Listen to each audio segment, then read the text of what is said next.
Good evening and welcome to post-game coverage of Game 3 of the OHL Championship Series. Tonight's final score, 6-5 in overtime in favor of the Peterborough Petes. They lead the series 2-1, joined by London Knights head coach Dale Hunter, along with co-captain Sean McGurn.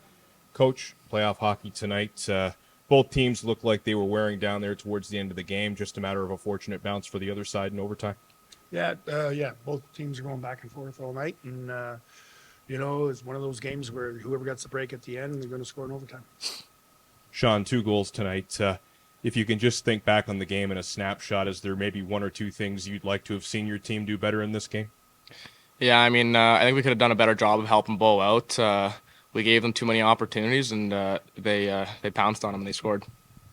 Just take questions now. Mike, do you want the microphone here? Dale, both teams are showing some resilience. They're going through injuries and sickness and that sort of thing. And just talk about the effort of your team missing a couple of key players tonight and coming back when they took the lead on you. No, it's playoff hockey. Everybody wants to play. It's the moment, and it's the best part of the season, playing the playoffs. It's do or die every game, and the kids they want to play, but some are injured and some are sick, and that's what hockey's all about. It seemed like you were animated after the Pete's fourth goal when Winterton was knocked down there. Just what you saw in there and what upset you? Oh, it was a slash, but that's part of hockey. You got to move on. Last one for me, just your reaction to Owen Beck not being suspended after that major penalty. Well, that's the league. That's nothing to do with me.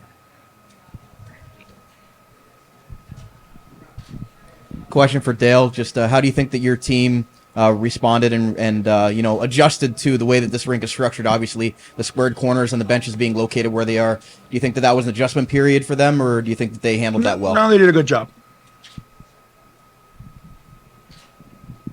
Sean, with the start you had and then taking the lead into the third period, how tough is that?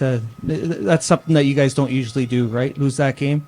Tell me about that. Yeah, it's something we've done a good job of throughout the playoffs is keeping our lead, but these last 2 games we've struggled being up 1 goal in the third, so we'll have to go back, review some video, and be better at it next game. Okay, Dale, you know how good Zach Bowen's been at times in this playoffs. He had a shutout the first game, but 11 goals the last 2 games. How do you assess his performance? Tonight was one of those games where both teams were scoring, and it was a high-scoring game.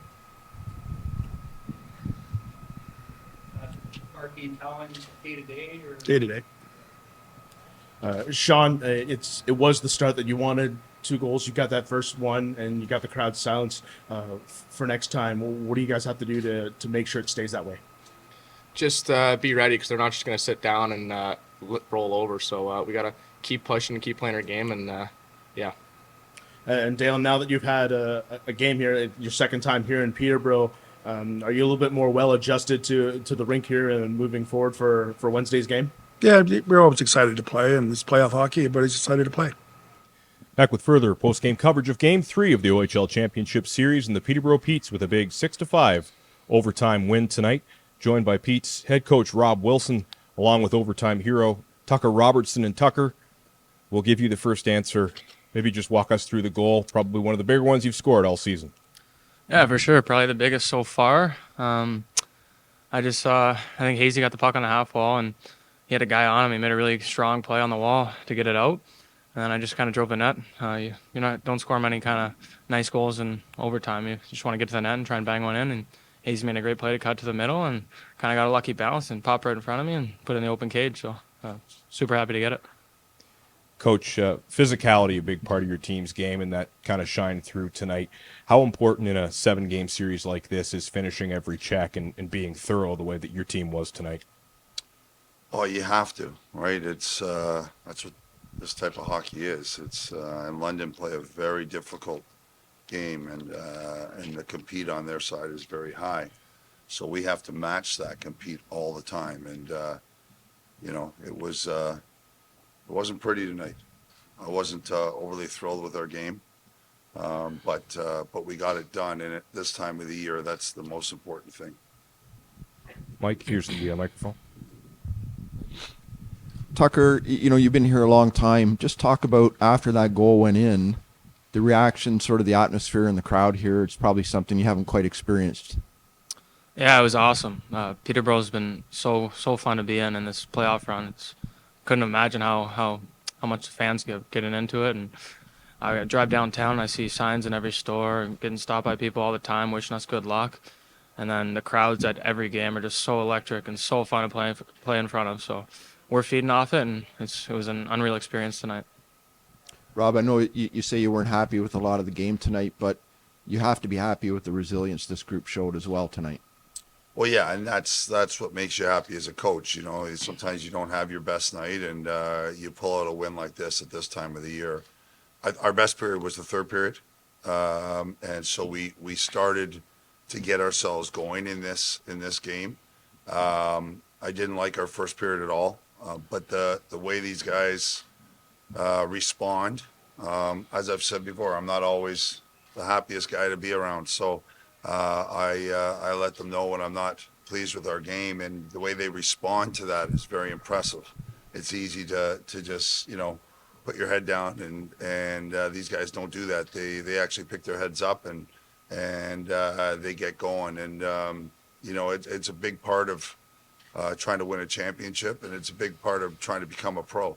And these guys are really showing that that's what they want to be. They want to be a champion first and then move on. And I've been pretty impressed with their work rate and how much battle is in this group. The goaltenders had been stars of the first two games, Bowen with a shutout, Michael with 51 saves in the second game.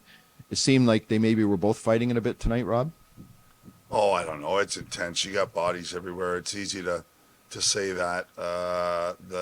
The pressure on everybody is high, and no more than on the goalies. So I don't know if anyone was fighting it or not, and I'll look back over the game in a little bit here. But I mean, I think there's a lot of people going to the net. There's sticks everywhere. There's pucks everywhere. There's deflections. There's screens. There's rebounds. So I don't know if they're fighting it or not, but they've been both pretty impressive this series so far. And last one for me, Rob. He didn't play a shift tonight, but a word about having Sean Dressen be on the bench with the team tonight. Well, he's a leader, right? These guys think the world of him, and he thinks the world of them. And he's pretty close to going here, so he wanted to be on the bench. So we're like, okay, well, then let's get you on the bench. And he's, like I said, he's the guy that these guys follow and have followed, and they will continue to follow. And nobody's more happy that we won than him. Tucker, when it's a run and gun type game like that, do you think that benefits your group with the way that the opposition can really lock it down like they kind of did in game one and play that defensive style when they have a lead? Do you think that kind of benefits your group with the amount of high-end skill that you have on the team? I think we can play either way, but I'd say the same about London. I think we're definitely a defensive team, and we play from the D zone out. We like to worry about our own end first. So I think that's not the type of game that we want to get into either, but I don't think they want to get into it. But we both have high-end skill guys, so I think either way, I don't think it benefits either team. And Rob, could you just speak to, obviously, usually you get one break at the mid-period, but obviously now there's a few more breaks during the periods. Is there anything that you need to say to kind of settle the guys down or make sure that they're, reserving their energy because there are, a few extra breaks now during the periods and just making sure that the guys, stay in the moment? Yeah, I think once a period goes by, they get used to it. And, from a coach, I kind of like it. You get more opportunity to talk to guys, or maybe you want to key on the D, or you want to key on a player, or you want to key on a line, or the forwards, or whatever. So, or a specific thing that the team can do, or we want to make an adjustment or something. So, for me, the more timeouts, the better. Tucker, the Knights have been great all playoffs when leading after two periods in the last two games. Is that a psychological edge for you guys? Is that to come back like you have here? I'd say it gets in your head a little bit. Maybe happened to us a couple of times against Ottawa, and you just grip your stick a little tighter. But I think it more has to do with us. I think our resilience and our no quit attitude has kind of pressed them up against the wall in the third period a bit. So I wouldn't say it's too much in their head. Okay, and Rob, obviously they didn't have Barkey and Cowan. I wondered as a coach, like you plan for these games and you try to strategize, and then all of a sudden Dale throws a jumble of different lines. Is that? Is it the kids probably didn't know that? Is that an adjustment? Yeah, we never even talked about it because the players they brought in are good players, and they brought a different edge maybe to their game tonight. And you know what? We just looked at the lineup. We knew it was going to be physical. We knew they were going to come compete in this rink, and not all teams do. To be honest, the two kids that are out are great players, but the guys they brought in and got more ice time are really good players and just bring a different dynamic to their team. So I didn't look at it too much. You know, in the lines, Dale will have who he wants to go against, and I'll have who I want to go against, and sometimes it'll match up, and sometimes it won't, and so on and so on. So yeah, you kind of try and make adjustments as the game's going and before the game, but if something gets thrown at you like that, then you try and make that quick adjustment.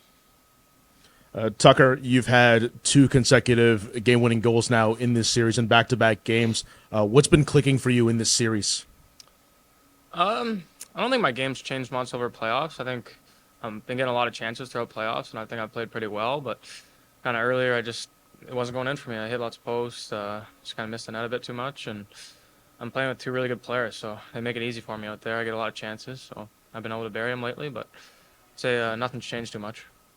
And Rob, there have been crazy momentum swings in this game. You know, you guys let up a lead very quickly with two quick goals, but then you also came back from 2 leads as well. How do you deal with the back and forth pendulum momentum swings here in this game? Well, you're going to have it, right? At this time of the year, no one's going to have control for 60 minutes. No one's going to be able to have momentum for 60 minutes. It's just not going to happen. And for us, we just got to reset. You got to reset, get back to what we need to do, whether it's our forecheck, our structure, our D zone, whatever it is that we need to improve on, and that's what we tried to focus on. And yeah, like I said, they had some momentum early. You know, we got it, but the resilience of the group, I knew that they weren't going to quit, and I knew we could have a very good third period. I knew we could have it. It was in us, and we did. And then, you know, in overtime, it could go any direction, and we get the bounce, and Tucker's in the paint there, and you know, we talk about it all the time. You know, that's where you get big goals, and I said it before, big players in big moments always end up coming up with the big goals, and that's the way it is. Game 4 back at the Peterborough Memorial Center on Wednesday. Thank you.